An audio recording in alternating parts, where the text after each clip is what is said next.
আসসালামু আলাইকুম রহমতুল্লাহ। আমাদের বাড়ির সামনে ভ্যানে করে নিয়ে আসে দেখেন, কোয়েল পাখির বাচ্চা আছে, লাল মুরগির বাচ্চা আছে, হাঁসের বাচ্চা আছে।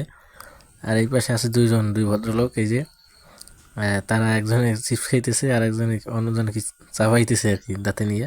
ওরাও দেখতে আসছে যেখানে কি কি পাখির বাচ্চা আনছে।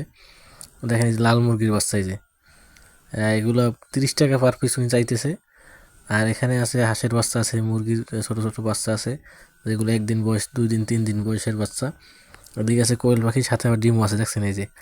এগুলো কিন্তু রানিং কোয়েল পাখি, ডিম পাড়া কোয়েল পাখি। এবং সাদা কোয়েল পাখিও আছে পাশের খাঁচায়।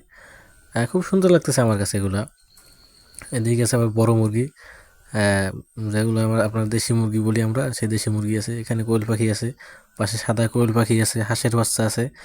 খুব সুন্দর সুন্দর কালেকশন আমার কাছে। গ্রাম অঞ্চলে আসলে বিক্রি করতে হলে এগুলোই বিক্রি করা লাগে আর কি। মোটামুটি খুব অল্প দামে গ্রামের মানুষ কিনতে পারে আর কি, তাদের তাদের বাসা বাড়িতে পালার জন্য।